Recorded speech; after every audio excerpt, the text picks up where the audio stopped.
Good morning and welcome into the show. It is Daniel Workman coming to you live from the Dream Imaginate Sports Studios. It is 9 a.m. on the East Coast. This is your 6 a.m. super early morning wake-up call in all time zones in between and around the world. Thanks for tuning in, as always, to the show on this Monday morning, the first Monday of May. Welcome into the show. On Friday, we got some unfortunate news for anyone watching, following closely the legal challenges facing the Federation. And that unfortunate news is that, at least for this round, U.S. Soccer has won their opening round against the U.S. Women's National Team in the U.S. Women's National Team court case. They were successful in winning their summary judgment. That essentially means that no trial forthcoming based on the current legal arguments before that judge. And shortly after that ruling was released, the U.S. Women's National Team released a statement that said, essentially, the fight continues. It is not over, that they will file an appeal and they will continue to push forward with this issue. There's a lot to get to here at the top of the show about this case, where we are, where we could be going. And I also want to give a little bit of a look back at where we could have been in all of this as well.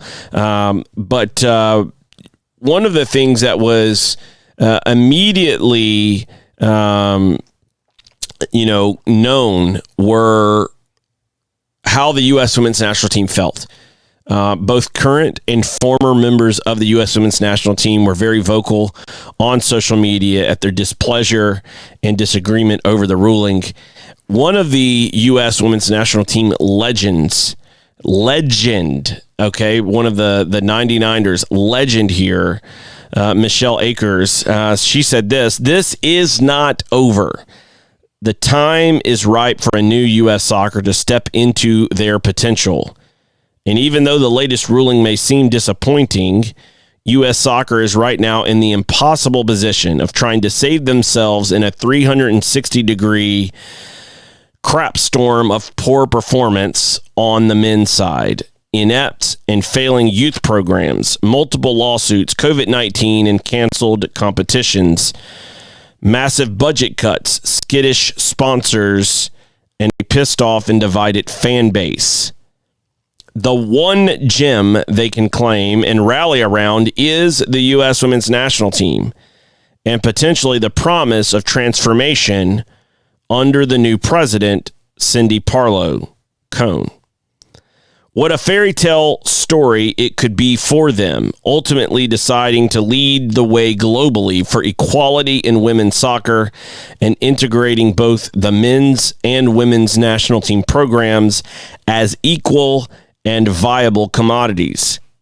Two amazing products under one roof, celebrated for their distinct abilities, successes, and profitability within their own yet similar markets. Wow. And if they don't go that way, even if they win this lawsuit, they are poised to lose bigger. I vote for a win for all. So as Chris Cuomo would say, let's get after it. And I think that is the feeling of so many supporters of this U.S. Women's National Team, including Women's National Team members themselves. There is a legal battle that has been won on behalf of U.S. Soccer. The war is not over. This fight will continue. The current U.S. Women's National Team has made that very clear. They will not stop. They will not back down. They will continue to press on. And that is the good news. That is a good news for a lot of reasons. And I want to get into some of those reasons right now. One of the main reasons why this is a good thing in the totality of American soccer is that this conversation needs to continue. It needs to progress, and it needs to involve more than just a select few behind closed doors. It needs to continue in the media. It needs to continue in our courtrooms. It needs to continue in the halls of Congress, and it needs to continue to make its way even into the White House. This federation is operating in a way that is not in the best interest of every single member. That includes the women's national team. And so the longer this case can continue in the public eye, and the more progress that can be made, the better off we will all be in the long run. There are a lot of things that U.S. soccer is not doing well. Michelle Akers points out quite a few of those, talking about the men's national team, our youth programs, and that goes beyond national teams. We've talked a lot about that on this show recently, how the closure, the termination of the U.S. Soccer Development Academy program without anything in its wake. There's nothing coming behind it. No direction, no new program, no guidelines, no sanctioning process to even begin to create a sense of pathway for families. There's no defined pathway for families. I didn't like the pathway as it was defined by the Development Academy because it was still locking entire states out of the pathway in the system. But you could at least say, here was the pathway in these cities, in these states, in these markets. It wasn't successful for the country, but it worked for the chosen few in a few chosen markets. Now all of that is gone, and Michelle Akers is correct. We've had multiple budget cuts, and part of that is bad governance, lack of transparency, and that has brought on legal challenges. We have a member on the board of directors who is making money off of a no-bid contract, who has an inordinate amount, like a level that should not be the case, of influence and voting power in Don Garber sitting on the board of directors. All of these things are interrelated. The lack of support for the women's national team and for the top leagues and the women's system of leagues, both professional and amateur in this country, they are being deprived of resources that are going to Major League Soccer owner-operators through that no-bid contract. We take the women's national team, which the records have shown has been more popular, more successful, not only on the field, but off of it. And that money is not going into our women's programming. It's going to Major League Soccer and to Don Garber, who controls and influences more than U.S. Soccer wants to acknowledge or admit. So the more this conversation can stay in the public eye, the better. That is a good thing.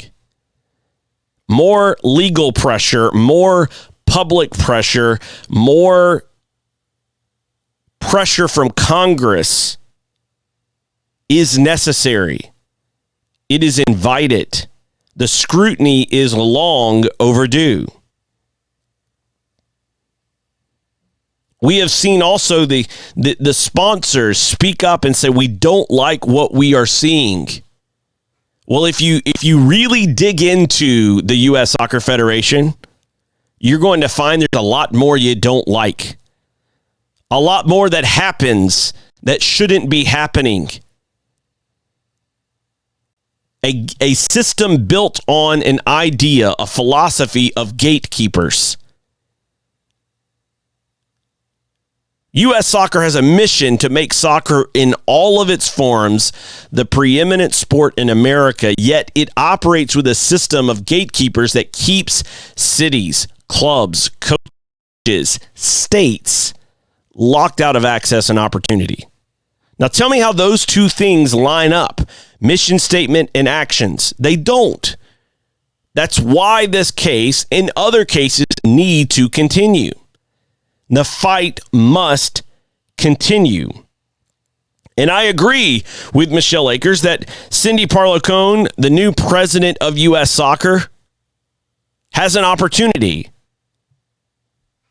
I don't think she's handled it well. And the reason I don't think she's handled it well is the few things that we have seen to judge her by so far, I don't think she's done a great job. Number one, media availability. No one's going anywhere right now. There's no league play at all. You have plenty of time to make yourself available. Regular teleconferences and press conferences from the Federation should be ongoing, updating members, updating the media, and she should be on those calls. They're not happening. The other area that we've talked about, the termination of the U.S. Soccer Development Academy. We don't include the clubs affected by the announcement. We don't talk to the stakeholders. We just make an arbitrary decision and we leave nothing coming behind it.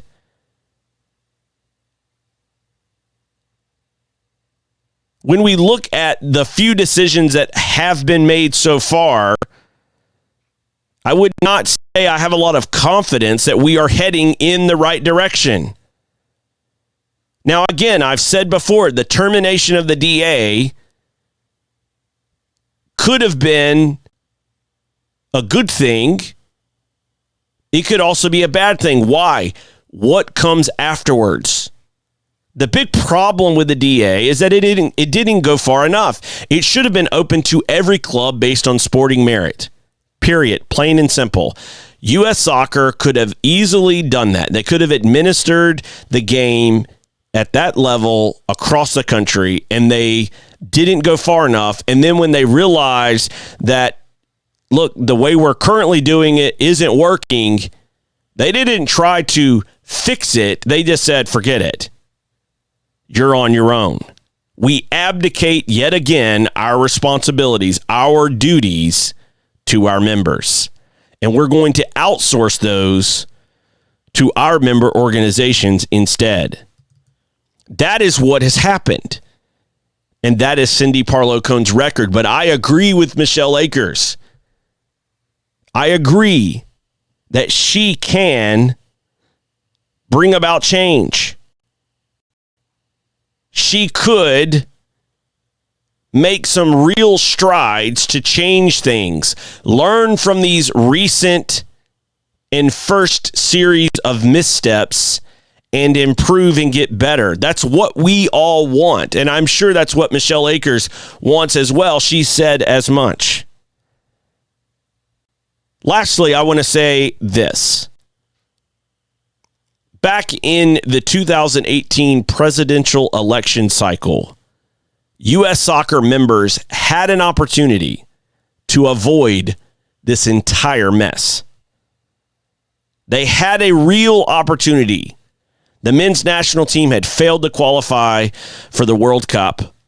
You had a president and a head coach of the men's national team who said nothing needs to change. And they were absolutely 1,000% dead wrong. And there was a real opportunity to change things,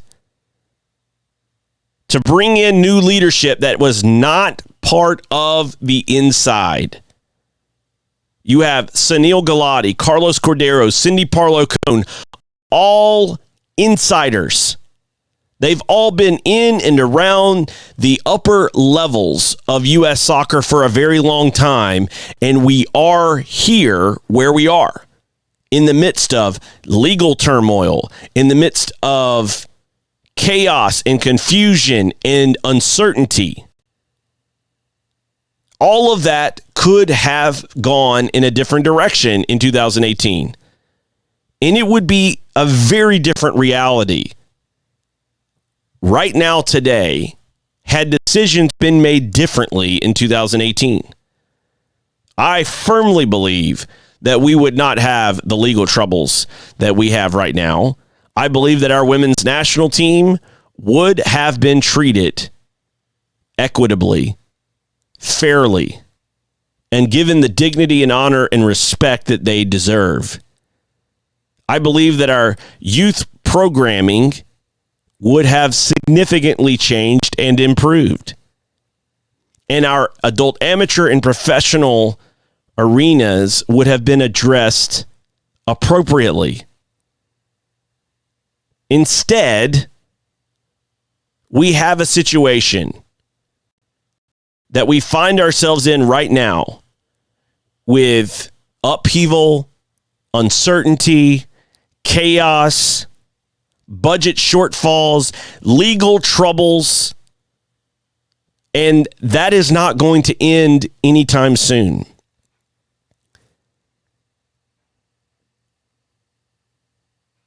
I hope that as we go forward, things change. I hope that people wake up. I hope that the voters realize that in February of 2021, they can choose a new path. If Cindy Parlow-Cone and Will Wilson continue to mess things up and they don't right the ship, we need to choose new leadership. If they do start to fix things and they do start to make the right steps, there is still plenty of things to do.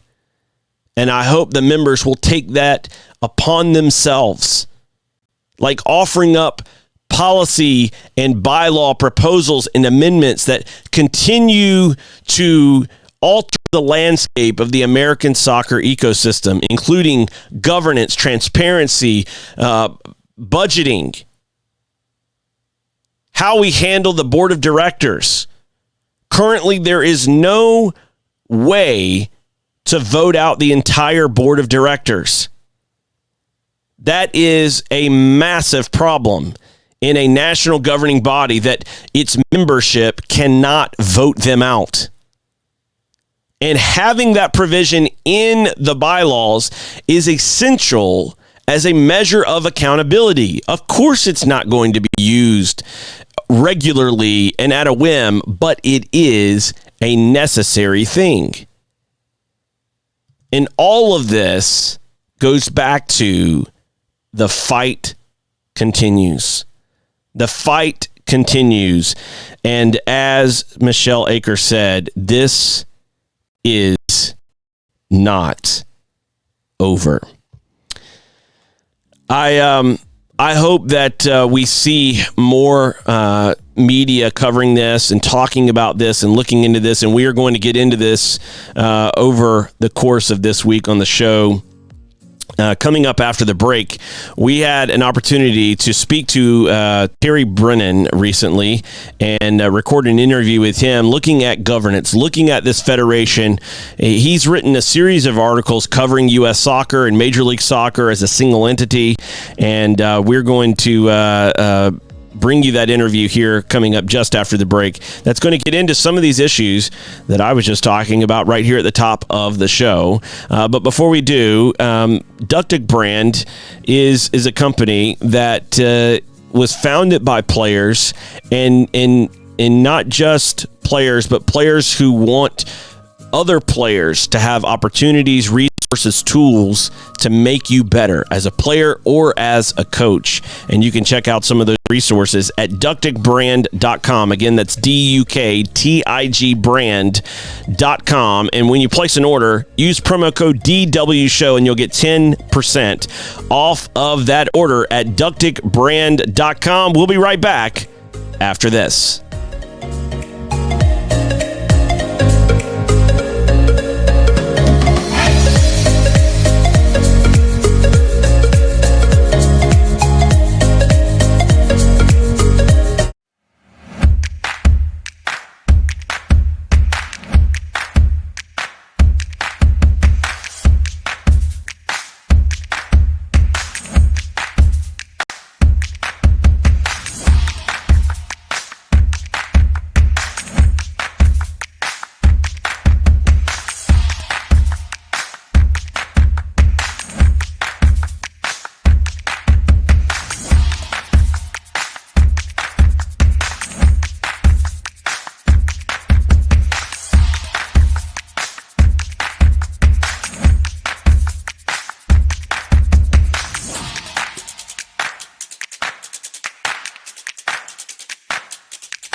I'd like to welcome Terry Brennan into the show. Terry, thanks for joining us today on the show. I wanted to talk to you a little bit about some of your thoughts on where we're at with U.S. soccer, get some of your legal perspective. And you wrote an article about MLS's single entity status and looking at antitrust, and really just wanted to kind of bring you on the show to kind of talk through some different aspects and observations that you have of where we're at in American soccer.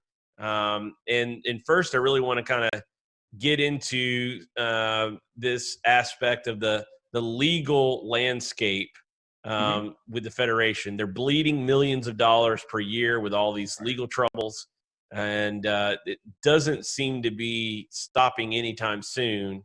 And their kind of posture or tone has been one that has certainly not given me any confidence that things are being handled in the best way possible. And I'm curious, from your perspective, looking at where we're at, obviously the big talking point recently has been the women's case. Why, kind of zooming out for a moment, why is this organization having so many legal problems in the first place? Well,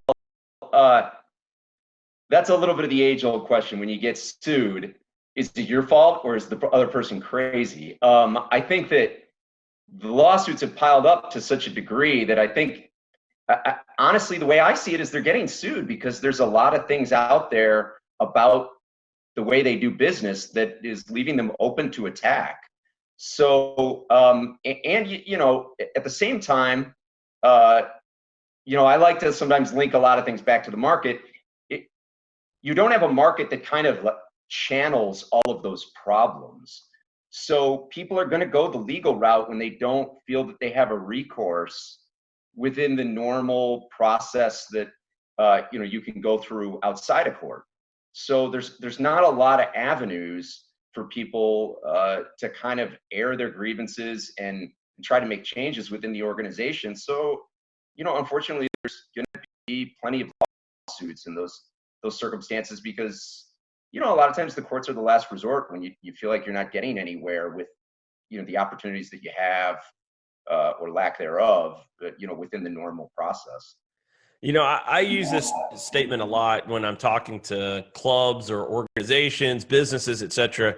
You are what you're structured to do. Like you are what you're structured to be. You mentioned recourses and avenues to resolve conflicts or make changes or accountability, what have you. If you were to, look at, the landscape, the ecosystem, the structure of the federation and this American soccer system in a proper system of feedback loops and in accountability and changes, et cetera, that would, at least minimize some of the legal challenges that are ongoing right now. What would be some things that we would typically see if it was functioning in a way that was more responsive to change or grievances? Well, I think first of all, the federation is set up in such a way that uh, you only really have a few parties who can control things. So I think the first thing you would want to really work on is the proportional system that they have of voting. When I look at that, I say to myself, well, how are you supposed to create a flexible organization that can change given the changing landscape? And so you've got a system set up where people have nominal power. A state association has nominal power, but if they decide on something, they really need to get just about everyone else to go along with them before you're going to get anywhere with it. So I think the proportional system where you have a few parties that have a lot of power and they have a lot of ability to consolidate their votes because they're smaller. I think right there, you can't really make a lot of changes if unless they're on board with it. So you're not going to anticipate everything right when you start, but if you have a more flexible structure and you have things that make it easier to change, you can go places. But right now, unfortunately, the only ways you can make changes are if a few parties agree with that, because everybody else, they really need to be in lockstep if they're going to push through changes that are not agreed to by the main power brokers. Yeah, we've seen the voting, I think, play a large part in frustration, right? I mean, the men failed to qualify for the World Cup. A lot of the American soccer public believed, okay, we're going to see some changes come February 2018. That didn't materialize due to the voting structure you're referring to. And as I've attended the AGM meetings in the 2 years since that presidential election, I have seen some of these state associations get more and more animated, more and more frustrated as they feel like they don't have an ability to really, affect change or even hold the board accountable. There's no built-in mechanism to remove this board of directors. That's another area that where I see issues in terms of not being able to kind of recall a president or recall or throw out a board or what have you. So I feel like that's an issue as well. Yeah, I mean, there isn't a lot of accountability, and you mentioned the AGM after the World Cup, and as you look at the way the organization's set up, you're wondering who that can really sway this election cares that the U.S. didn't make the World Cup, like from a competitive standpoint. Right. There are probably people who care about it from a commercial standpoint, but you're making pitches to people, and some people probably care, but I think the people who have the most voting power are saying to themselves, or maybe saying aloud, what problem? As long as we get Kathy Carter or Carlos Cordero in there and we get the host to World Cup in 2026, what problem? Right. So I think that, you need to have differing interests in there that have a role, that have an influence. And right now it's just not a lot of different interests. For sure. And you know, to that point, I mean, like right after the Trinidad and Tobago loss for the U.S. men's national team, you had Galati as well as Bruce Arena both come out and say, like, you know, it's just a bump in the road, like, you know, it's no big deal. And I'm That's like, right. Yeah. No changes what? need to be made. I think one of them Yeah, said that. yeah. Anything. No Yeah. changes need to be made. I'm like, have you not read the definition of insanity? Like, we got here, right? Because no changes were Right. made. Yeah. Right. You But know? and you get the impression that there were a lot of people who didn't want to see Gulati even leave. So Right. Yeah. And that's another looming piece of this. His involvement in the federation, and then just kind of seeing the environment that was left behind when Carlos Cordero came in. The legal challenges were not Carlos's making. He inherited the legal challenges, that's right. where I look at Carlos and judge his tenure is, to me, every problem is a leadership problem. It can always be solved with better leadership. We can find a way to fix or solve or whatever. That's where I look at Carlos and go, that's where you messed up. It wasn't that you can't, you knew because you were vice president. So it's not like he didn't know what he was stepping into. Right. Where I judge his tenure is he didn't fix it quick enough, or at all in some cases, and then we get to the, you know, what ultimately led to his ouster, which was the public pressure from sponsors and those in the media who basically just got tired of, you know, looking at these legal arguments that had been out, you know, quite frankly, they'd been out for a while. And that's why, you know, whenever he's acting shocked, like he didn't have any idea, I'm sitting there going like, you know, this wasn't a 24-hour turnaround. Like, you had been aware of the legal tactics and strategy for a while. And, you know, ultimately he's gone, and now we're in a new landscape, and it's off to a rocky start with the termination of the DA. Which you wonder how well thought out that was with new people coming aboard.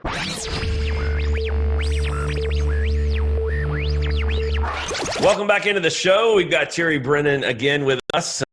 New location. I think by the end of this interview, we're gonna see every room in the house. But we're happy to have some flexibility and get you through the interview. Very topical. It's pandemic friendly show, right? You know, you got Absolutely. to move around because different arrangements. So here we are. Here we are. It's part of it, my man. But we were talking before the break about, you know, the federation and its legal strategies and how ultimately that affected Carlos Cordero and his resignation. Now we have a new administration, and the termination of the DA is now been announced, and the aftermath. We see another, what I view as an abdication of leadership, you know, in terms of providing what comes next. It's one thing to say this is over. How we get to that conclusion and then what comes after that conclusion is also part of the leadership picture.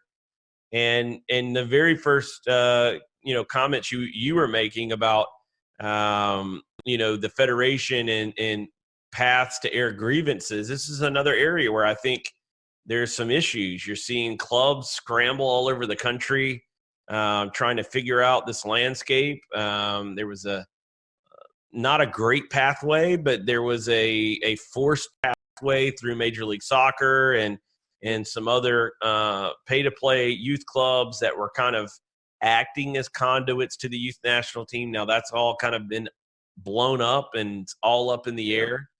You know, when you look at the organization, and you know, trying to find ways to put into its documents, whether it's the bylaws or policies, better governance, ways to air grievances, transparency, etc. what would be some suggestions you would have to improve the federation to prevent or try to prevent these types of errors in the future? Well, I think voices that you could give to people, you know, I'll ask a broad sort of philosophical question, like, what is U.S. soccer? I mean, is U.S. soccer just, the narrow little band that we see, with MLS and the national teams and now the NWSL and a few of those other spots? Or is it, a broad collection of a lot of different types of entities, people, players, coaches, clubs? I think one thing you can do is really expand the footprint of clubs. Right now, there's no clubs in the bylaws really. It's not a definition. A club can't become a member. Um, when you give clubs more of a voice, I think these are the organizations that are really dealing the most with people. And there's a lot of clubs in the United States. It's not just the ones that we call clubs at the highest level. I mean, they're all over. I mean, you look around, most towns have clubs, soccer clubs. So I think the more that you give those entities voices and allow them to kind of exercise more power, you do have kind of a conduit, higher up to the higher up leadership. So I think that's one way you could do it. And I think the other thing is, you could have licensing for professional clubs. Clubs could exist outside of leagues, and that could do a lot to drown out some of the power or water down some of the power that just a few people have by being able to run the professional council. So the more democratic you make the system, the better off you're going to be with people being able to kind of air those grievances that they have or to affect some change. And it's going to make people on the board beholden to a broader swath of interests.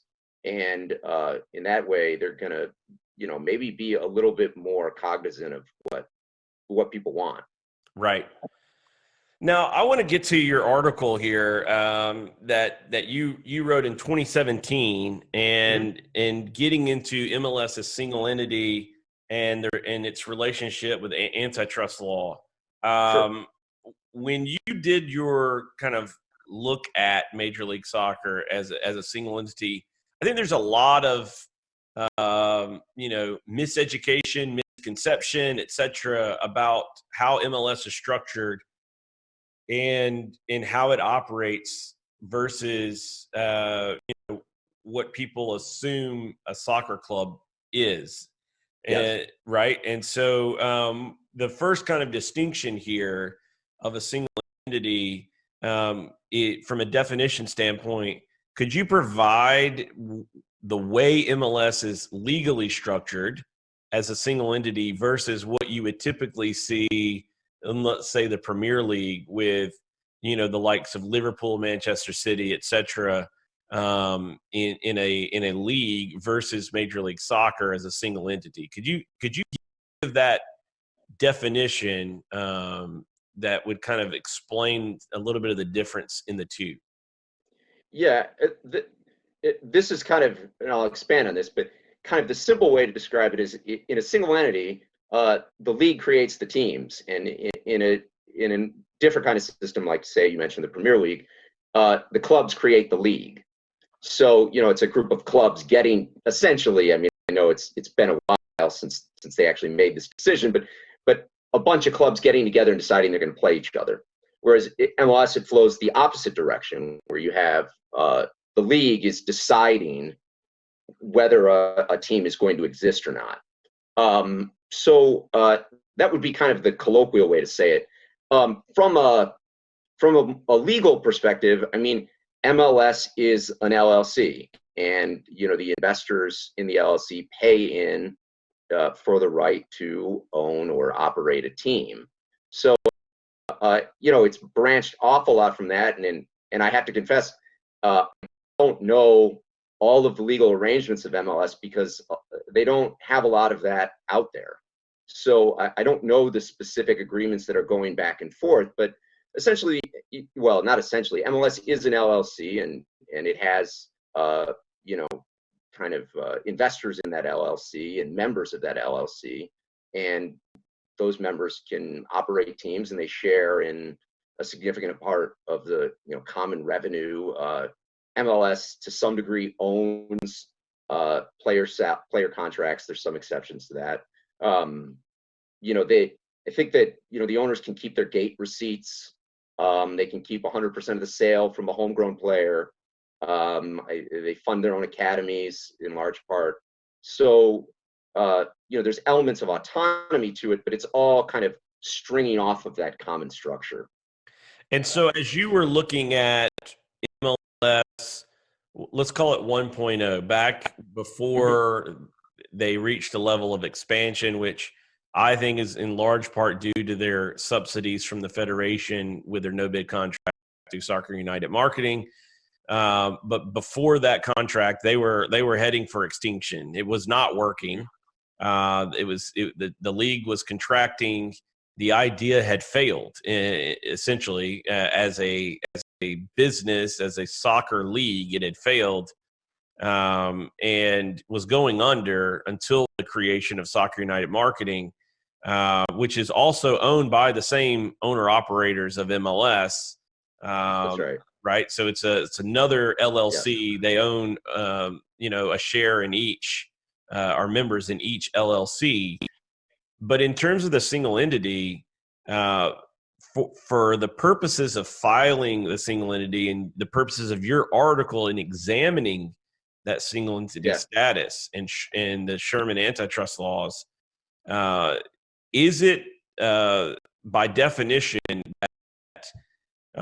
if you were to swap out the letters MLS for McDonald's, it would essentially be like you have 20 investor operators into McDonald's, USA LLC, and each investor operator gets to operate, the McDonald's in Atlanta, the McDonald's in Chicago, Right. et cetera, versus what you see in what you laid out in terms of independent clubs who form an association of clubs, i.e. in a league for competitive purposes. So by definition, doesn't MLS operate to get around the antitrust piece that at least on paper, they have some level of these teams are owned by MLS, and then we give a little bit of deference to the individual investor operators for what they would, I guess, deem local operations with their specific location versus in almost a kind of a franchise type scenario that, where McDonald's is still owning the 20 branches or locations, but each local operator is, can decide what color to paint their building and different, things that they get to do. Right. Am I kind of saying that correctly in following kind of your stream of logic there in the article?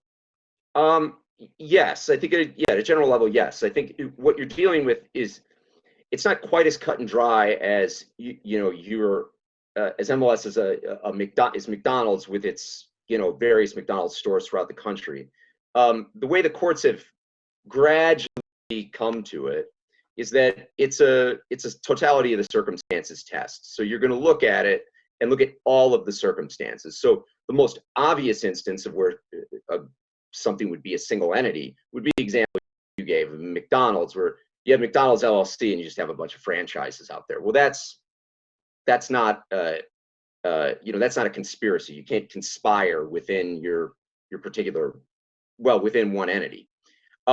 MLS is a little bit more of a hybrid, and it kind of always has been, in that they're trying to at least distinguish some level of autonomy with the various teams because they have different names, and I think they, to a degree, want the public to not. They want to be a single entity, but don't necessarily want the public to look at them that way. So MLS is a little bit more of a hybrid, but but you're on the right track. That the Sherman antitrust law says, at least at the beginning, it is a conspiracy to restrain trade. Well, you can't be a conspiracy within yourself. It requires multiple actors. So MLS definitely wants to preserve that defense to say, well, you can't even get to the rest of the antitrust law to determine if we violated it or not, because by definition, we can't have formed a conspiracy because there is only one actor, MLS. That is, courts have kind of chipped away at that, and MLS, as they attempt to expand the freedom that they give the individual teams, they've kind of whittled down their single entity defense. So it hasn't been challenged in a long time. It would be interesting to see, if it were challenged, what a court might say about that defense, because in 2000, I think it was the First Circuit Court of Appeals cast some doubt on that, ruled for MLS on different grounds, but cast some doubt on whether MLS was a single entity even then. And I think anyone who's been following it would say that MLS is the level of freedom they've started to give the individual teams has expanded exponentially since then. So looking at MLS and where they are now, what is the major from their perspective? If you're an investor operator in the MLS LLC situation, what is the legal benefit for them to stay single entity? Why would they? Don Garber's even made some comments recently, like, that's kind of the holy grail. We're not going to touch that. And I get it from his perspective. He makes multiple millions of dollars per year off the current system. Why would he want to change it? Right. But the investor operators involved in MLS, why would they want to remain a single entity? Like, what protections is that giving them, and what advantages are they trying to seek through that legal vehicle?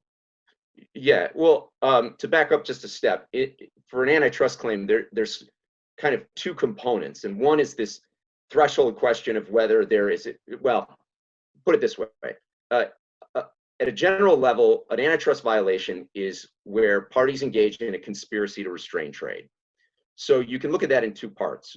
The first is whether you have a conspiracy, and that's where the single entity defense comes in. Now, if you don't have a conspiracy, you don't even get to the other part, which is whether you've restrained trade. Now, restraining trade can be a much more involved, multifaceted, determination, and it involves far more judgment calls. There's a lot more nuance to it than the conspiracy part. So I think if you're looking at it from a legal perspective, it's like if you're in a single entity, let's imagine that behind the single entity is the gate to hell, right? And you want to keep that gate closed so that you don't have to get into hell, which is to determine whether you've restrained trade. So you can cut off the process right away and say, look, we don't even have to get into all the nuance of what exactly we're doing to restrain trade and spend what would be a lot of money in legal fees, because we can just cut this off right now. We are not a single entity. We can resolve this or we are a single entity. We're not a conspiracy. We can resolve this right away on a motion to dismiss and move on. Now, cuts off the process. Right. So the restraint of trade, how does that translate to the everyman, every woman understanding as it relates to the sport of soccer? Is that player salaries? Is that wages being paid? Is that, what are those factors that would be up for consideration in terms of restraint of trade? It can be a few different things. So it can actually be either one or both of those things.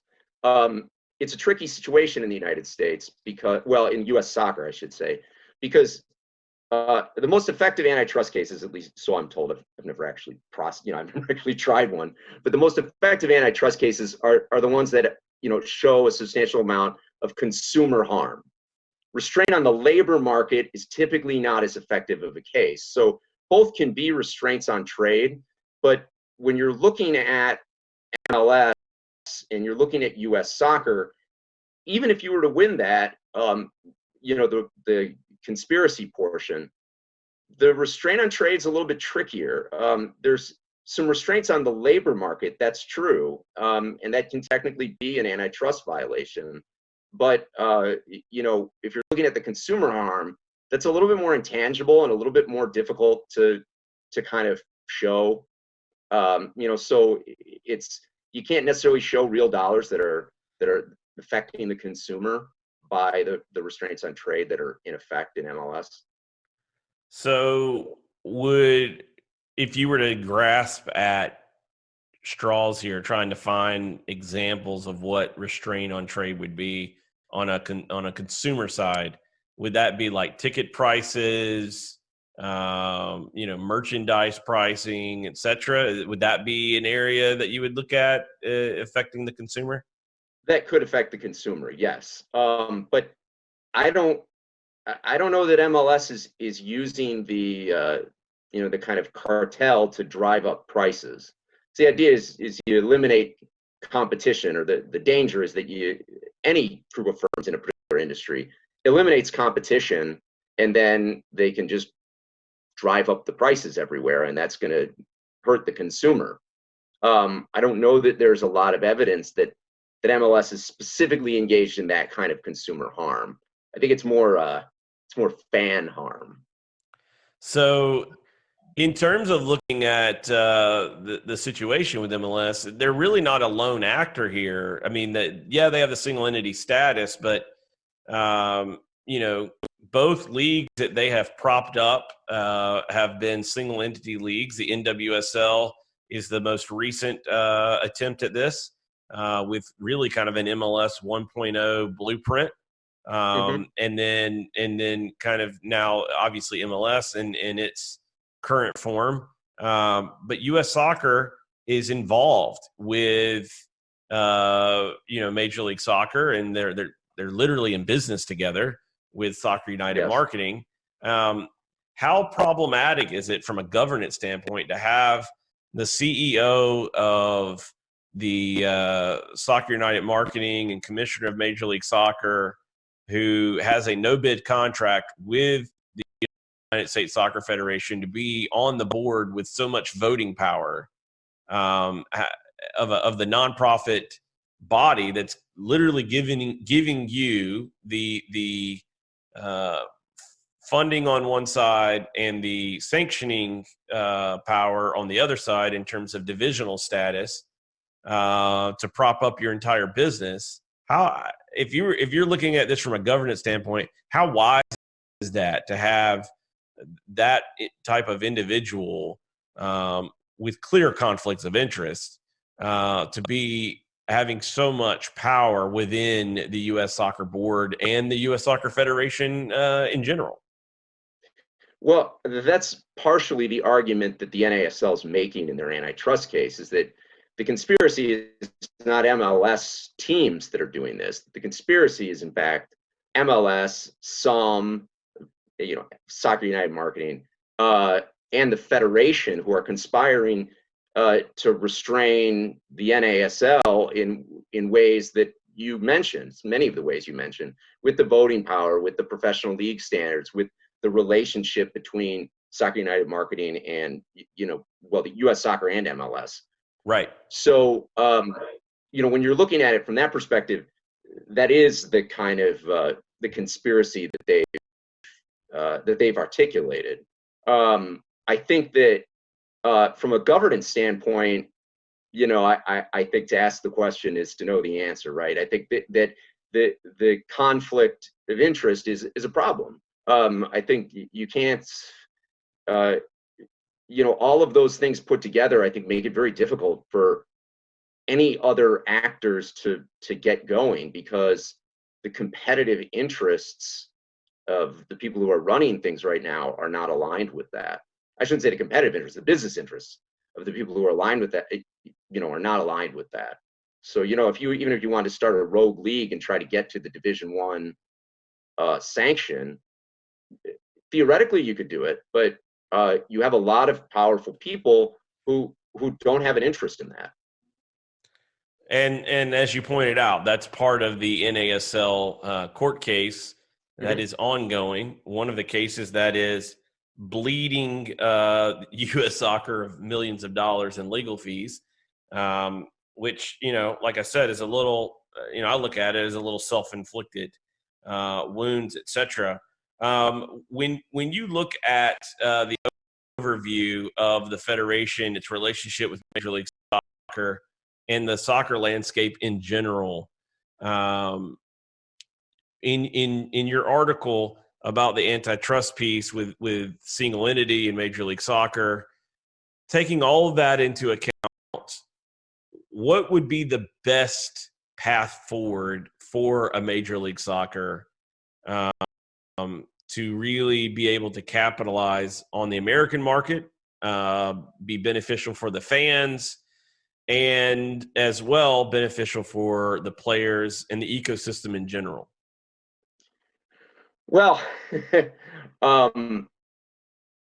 it's difficult to answer because I think based on MLS interests and the way they've seemed to articulate those interests, I don't know that they're doing anything wrong. I think they're pursuing their interests in a pretty effective way, and I see them expanding power by expansion. I mean, everyone's got their own take on why MLS is expanding, but there are a lot of reasons. But I think one is that you kind of squelch those potential fires in other areas of teams that could get popular and could be an alternative domestically to MLS. So you co-opt Sacramento Republic, who's drawing a lot of fans. So I think that from MLS perspective, I think that they do have a problem that they're not drawing a huge share of the domestic market. But at the same time, I think their view may be that, hey, business is still gradually getting better without having to take that huge share. And the more we can kind of expand control, the better off we'll be, because at the end of the day, if they have the whole domestic market outside of fans like us who are getting up early in the morning to watch the games in Europe, not right now.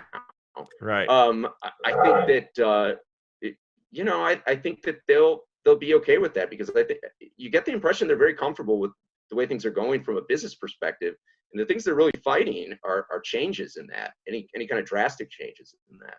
Yeah, I agree. I have long said you're not dealing with stupid people when you're looking at Major League Soccer, and even those who have been at the top levels of U.S. soccer. They've been playing chess while the rest of the country's been asleep playing checkers. And in order to see those things change, I think legal tactics are definitely at play. That's part of it. Obviously, we've discussed today some governance issues that need to go into effect to make some changes. And I think also you're going to have to just see, some clubs and communities and ownership or prospective ownership groups that are going to have to be brave and yes, work from all those angles as well. So, Terry, I appreciate your time and sure, stay safe during this pandemic, and would love to have you back on again soon to kind of dig into some more of these legal issues as well in the landscape. We didn't even touch one of the hot button topics that's part of all of this as well, is how we handle our youth players with training compensation and solidarity payments. That's certainly a topic I'd love to get into with you next time on the show. So thanks for that'd be great. Yeah, man. Thanks for doing this. So we appreciate it. And like I said, we'll have you back on the show soon. All right, I'd love to be here. Thanks, Daniel. I appreciate it. You stay safe too, and hopefully we'll be talking again soon. Absolutely. Appreciate it. All right, thanks. All right. Bye. Bye.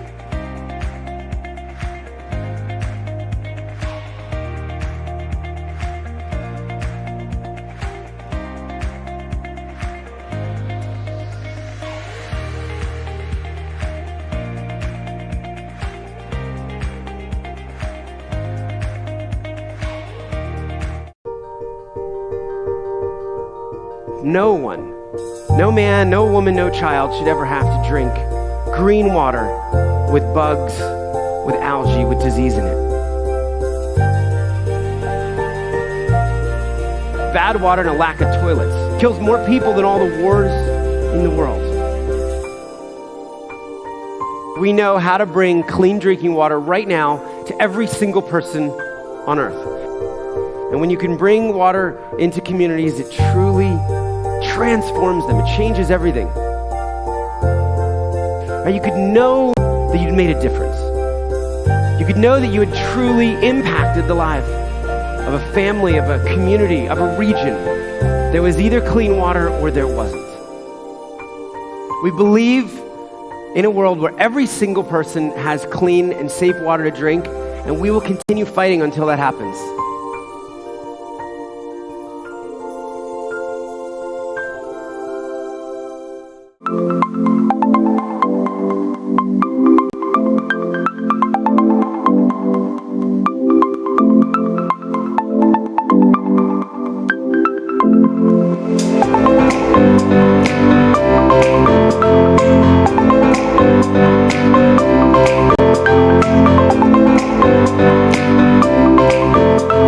I'd like to thank Terry Brennan for coming on the show. This was a pleasure to pick his brain and really get to hear from him his thoughts on governance, structure, Major League Soccer, U.S. Soccer, etc. And really appreciated his time doing that interview and talking through those issues. I just want to leave us with this one thought, and that is, if you are looking at this situation with our U.S. Women's National Team and celebrating a victory in this opening round from U.S. Soccer, shame on you. This is not a moment to celebrate. This is a moment where U.S. Soccer should still do the right thing and come to the women's national team and work out a deal that ensures equality and equal treatment that goes beyond equal pay of our women's and men's national teams. And I think it's time that the men's national team, as well as the women's national team, do this together.